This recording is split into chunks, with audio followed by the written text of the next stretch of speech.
Hi, welcome to Crochet by Tashia B.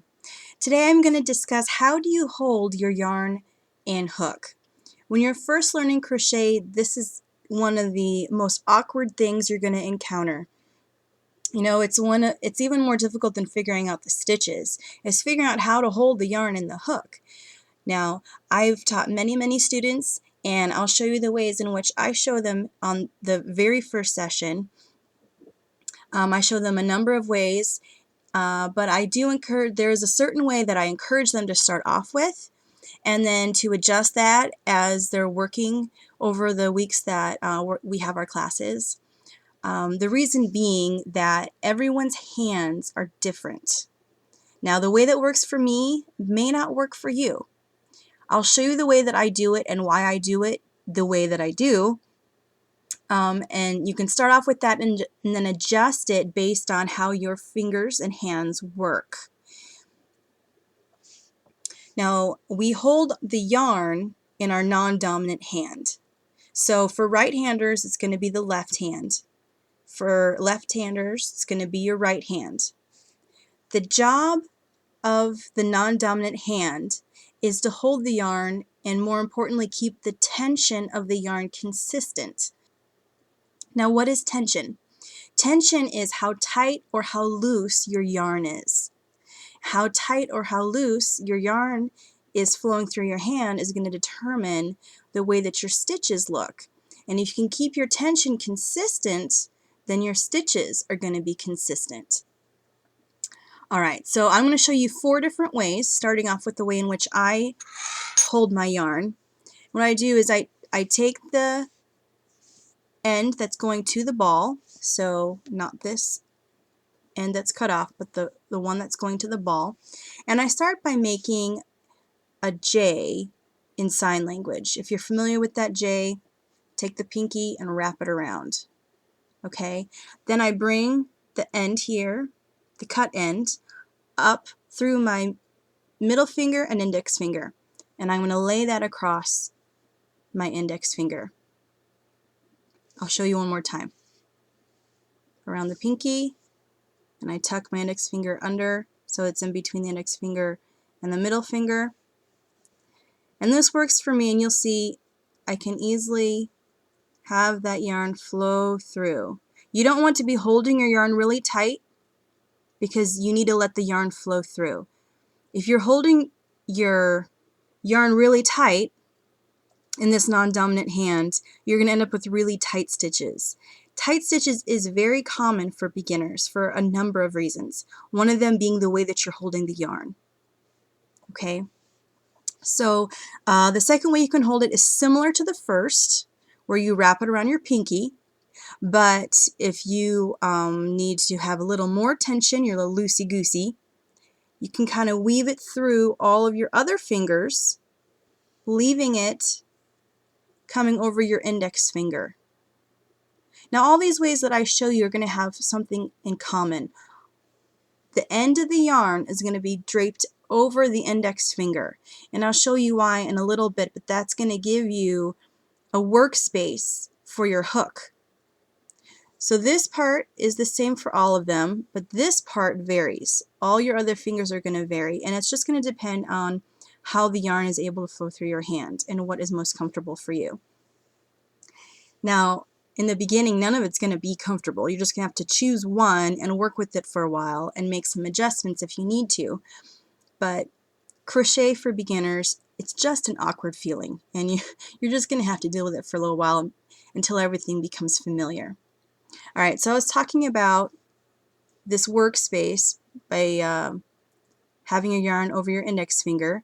So maybe you're someone who doesn't like the yarn weaving through your fingers. Well, create your workspace, have it come over your index finger, and take these 3 fingers and just loosely close it around the yarn.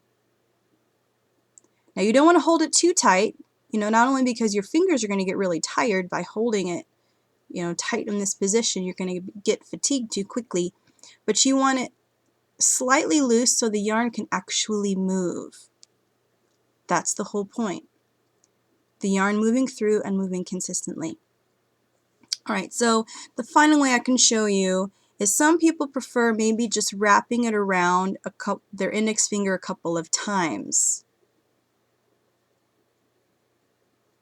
I think you can, I don't use this method, so it's a little awkward to me, but some people do that, and they maintain their tension either through all the wrappings here. Some people will even do it 3 times. The tension will be maintained through the wrapping here on the index finger, or slightly holding maybe with your pinky or your pinky and ring finger down here. So you can try out those few things, see what works for you. But I'm going to go back to the very first way, in which I wrapped around my pinky and then brought it up through my middle finger and my index finger.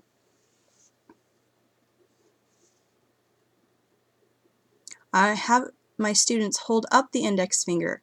Regardless of how the yarn is down here, what's the same is this index finger stays up. Use the middle finger and your thumb to hold the space that you just worked.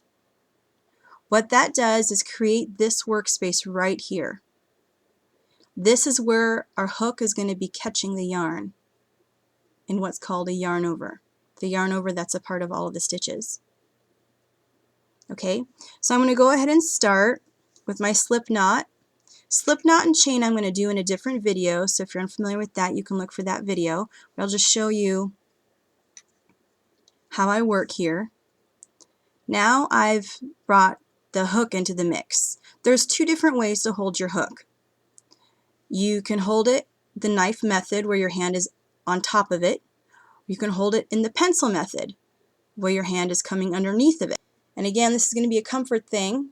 I hold it from up above. I feel like it gives me a larger range of motion. And again, it may just be because of the way that my hand and my wrist function, but I find I have a lot more flexibility in my range of motion and what I can do with the hook if I hold it from on top. One of the most important parts of your hook is the throat, this part right here. This is the actual size of your hook, the diameter.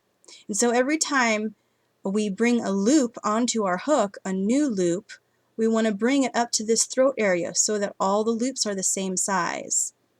If you just stay within this throat area, you can see the taper that it's going to create different size loops. And so if you are only using this part of your hook and you're a tight knitter, that's one of the reasons that you're having issues working in your crochet fabric, is you want to always bring your new loops up into this area. This is going to give you the consistent size. Okay, so here I'm going to go ahead and make my chain. It's always underneath to the back. You can see the way that I'm working this space, moving my hook into that space.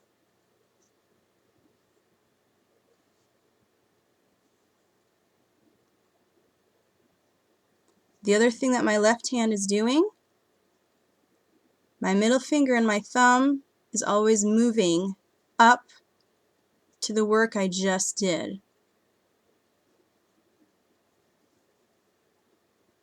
That's also part of your consistent tension. Every time you do your stitch or your chain, everything always looks the same. Right now I'm just referring to what's going on in my left hand, my yarn hand. I'm keeping my index finger up so that that workspace is always there. Moving my middle finger and my thumb up consistently. If I don't do that and I keep going like this, it makes it more difficult to create those chains, and it's also stretching out this area. I don't want that stretched out. I want it nice and consistent. So I'm always moving my middle finger and my thumb up. Okay, so that's the job of this non-dominant yarn hand. So now let's focus on what's going on in my right hand. What am I doing with my hook?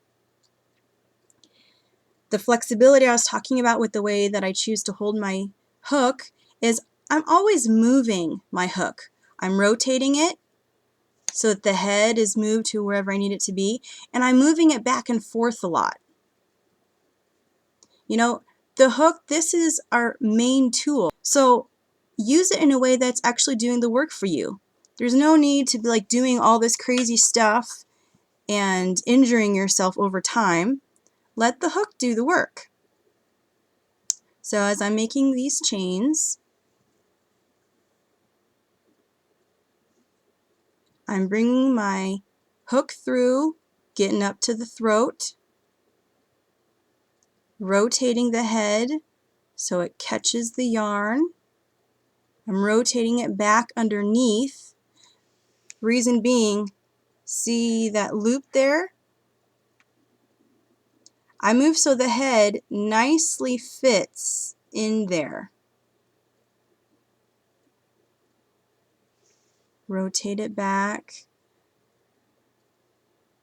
What I see beginning students do is they go like this and they leave it like this, and then they try to bring it through with the actual hook part going over the loop that they're trying to get through. That's not going to happen. You know, one of our objectives here is to get our yarn and our hook moving in such a way that when you are familiar with all the stitches and you're familiar with how you're holding your yarn and your hook, that you have speed, that you're really getting things done pretty quickly. So that's why I rotate that head so that this tip here, the hook of it, fits right in the opening of that loop. All right, moving up into that workspace, grabbing it, rotating the head so it fits nicely in that chain. Now I'm doing a foundation chain. When you make a foundation chain, you do it loosely. I would do chains differently in my work, like if I'm doing a turning chain, I would make them tighter. But you can see there's a little gap. Hold it like this. That space in which I fit the head so easily into, there's a little gap there. So it's not exactly the size of this hook. It's a little bit larger. But we do that on purpose because our stitches, the width of our stitches is wider than the width of a chain. So in our foundation chain like we're making now, we're going to do it a little bit bigger. If I don't do that, the bottom of my crochet fabric is going to be puckered, and I don't want puckered. I want nice, consistent. Alright, well, that's it for this video. So experiment with different ways to hold your yarn and your hook.